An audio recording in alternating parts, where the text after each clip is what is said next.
Hoje é sexta-feira, logo depois da quinta feriado de 7 de setembro. A maior parte das pessoas, dos espectadores do Fora de Curva, espero eu, estejam curtindo um baita do feriadão, mas em respeito àqueles que ficaram em casa ou que preferiram assistir vídeos no YouTube, vou fazer o resumão semanal dessa semana, já que na semana passada eu não fiz. Então vamos lá, gente. Meu nome é Eduardo Starosta e esse é o canal Fora de Curva. Na segunda-feira, além do quadro que vem por aí, onde eu faço as principais perspectivas dos indicadores brasileiros e mundiais que vão ser divulgados durante a semana, eu tratei de 3 assuntos. O primeiro foi a respeito do resultado do PIB, que foi divulgado na sexta-feira anterior. Foi uma alta de 3,4%, que eu achei muito exagerada, e coloquei alguns elementos pelos quais eu considerava que esses números, numa futura revisão, que sempre ocorre, são 2 revisões a cada divulgação de PIB trimestral, devem cair pelo menos para 2,8%, 2,6%. Também comentei a respeito da disparada da despesa pública do governo federal, e isso importa sim para a gente, porque além de ser muito inflacionário, vai suscitar mais pressões para aumento de impostos, o que é pior ainda ou tão ruim como a inflação. E finalmente, uma coisa, se não fosse trágica, seria engraçada, uma decisão do Supremo Tribunal do Trabalho mandando as pessoas que eram funcionários da Eletrobras e que tinham aderido ao plano de demissão voluntário, ou seja, pediram demissão, voltassem ao trabalho porque aquela demissão que eles pediram era algo que não estava dentro do que eles consideram o mais correto. Imagina, uma pessoa que quer parar de trabalhar na empresa, ganha uma gratificação por isso e é obrigada a voltar ao mesmo posto de trabalho. Isso eu considerei uma coisa incrível, um absurdo da burocracia jurídica brasileira. Na terça-feira eu destaquei inicialmente a queda da produção industrial brasileira de julho, centrada especialmente em produtos com maior agregação de tecnologia, e fiz uma análise sobre isso, mostrando que, do jeito que o país vai, não só por conta das políticas públicas, mas também em função de posturas inadequadas dos líderes privados, especialmente nesse caso da indústria, a nossa indústria sim vai para o buraco, vai acabar, como já está estagnada há 4 ou 5 décadas. Depois disso eu não pude deixar de chamar a atenção a respeito de uma fala do presidente Luiz Inácio da Silva no seu programa semanal que ele faz nas redes sociais, defendendo o voto secreto para o Supremo Tribunal Federal, ou seja, acabando com a transparência, com a publicidade, como se diz, da justiça.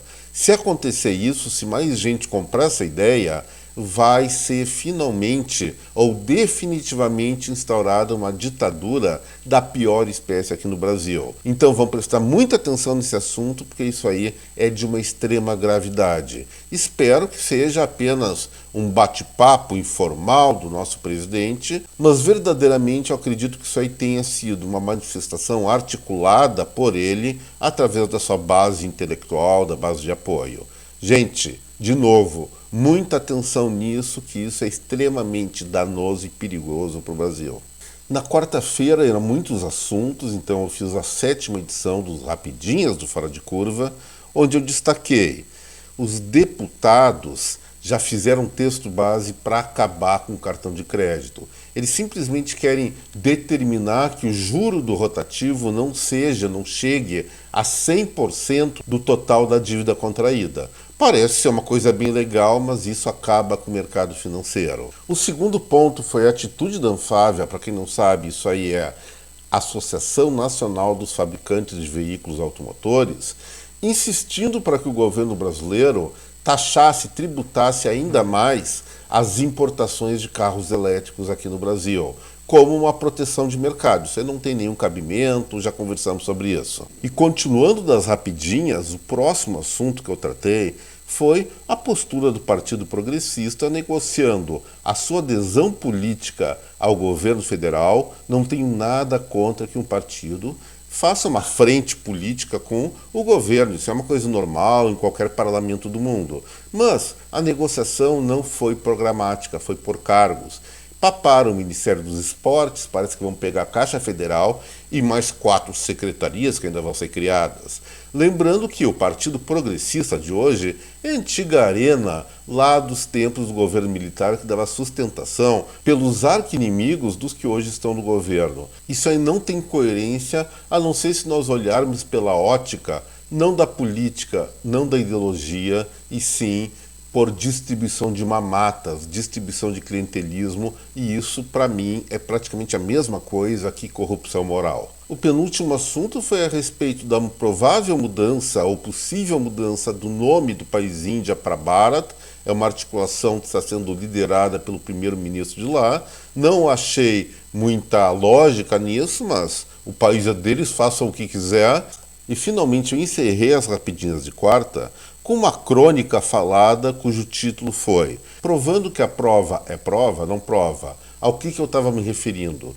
Simplesmente a decisão do juiz do Supremo Tribunal Federal, Dias Toffoli, em acabar, liquidar com todas as provas documentadas, comprovadíssimas, da Odebrecht em relação à sua delação ou leniência, já que é questão de empresa, em relação à Lava Jato, para livrar a cara dos seus companheiros. Isso aí pegou muito mal, uma vergonha para o Brasil. Até os próprios aliados de primeira hora do governo federal, alguns deles, não todos, é claro, acharam uma situação vergonhosa. Sobre a quinta-feira, nós não fizemos o Fora de Curva em função do feriado da quinta-feira. Procurei alguns aspectos internacionais, mas nada que fosse relevante o suficiente para tirar nossos espectadores aqui da atenção dos grandiosos desfiles militares que encheram os olhos de milhões e milhões de pessoas, milhões e milhões de brasileiros em vários municípios do país pela televisão, porque lá estava tudo vazio.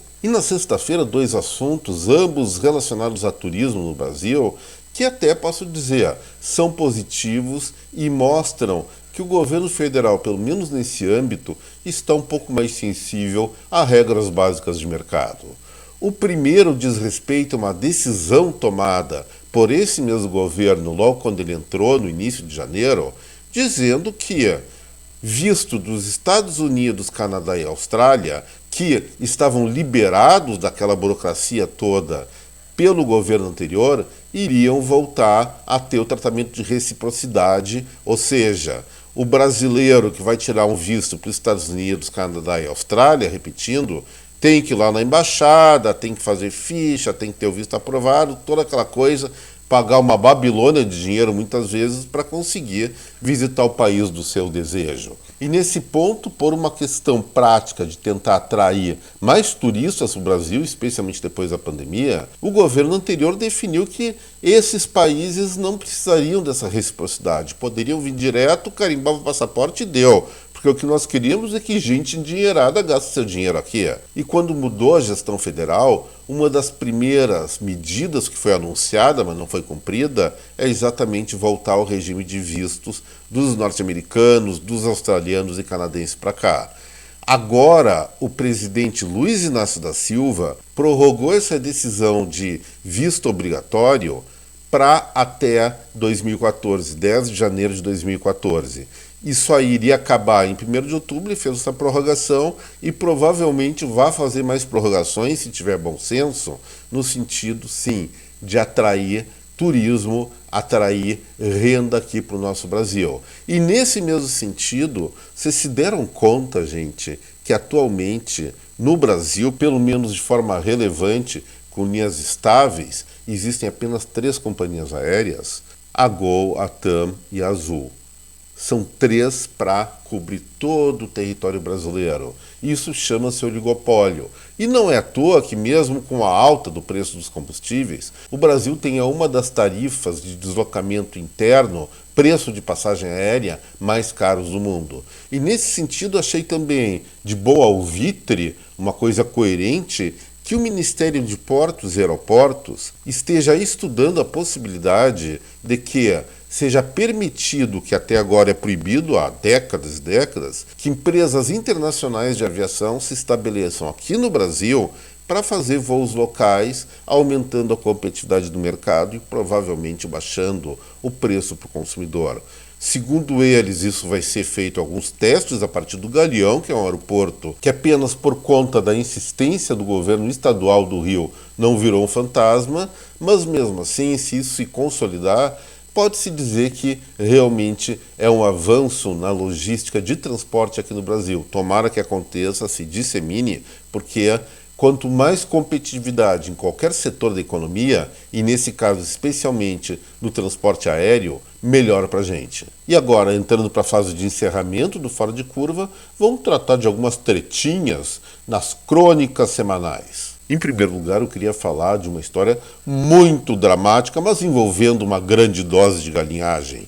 Vou contar a história para vocês, indicada pelo meu primo Breno, da Peanut. Quem é a Peanut? É uma galinha que teve um triste ou um duro início de vida. Imagina só, o ovinho lá chocando, a mamãe dela rejeitou, chutou o ovo para fora. A dona do galinheiro encontrou o ovo frio lá no cantinho e pensou, pô, bichinho morreu, não vingou.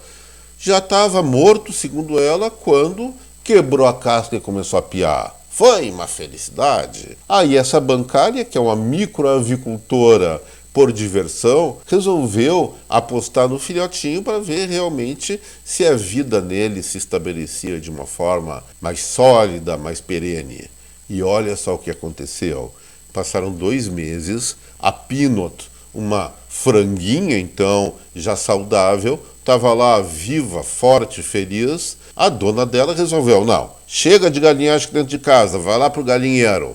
Não deu certo, a mãe rejeitou de novo, a mãe galinha. Voltou para dentro de casa e foi criada numa gaiola até os 2 anos, quando efetivamente voltou pro galinheiro. E aí fez tanta galinhagem, mas tanta galinhagem, que colocou ovos por 8 anos. O normal de uma galinha é colocar até os 6 anos. Mesmo assim, ela continuou a sua vida. E sabe que idade ela tem hoje? 21 anos. Normalmente uma penosa vai viver no máximo 10 anos, ou seja, ela tem mais do que o dobro da probabilidade de vida de uma galinha comum. Velhinha, claro, idosa, deve estar andando de banguela, voltou de novo para casa da proprietária do galinheiro, onde está morando numa confortável gaiola com uma de suas filhas. Qual é a idade dessa filha? 15 aninhos, ou seja, mais de 50% também acima da probabilidade de vida de uma galinha.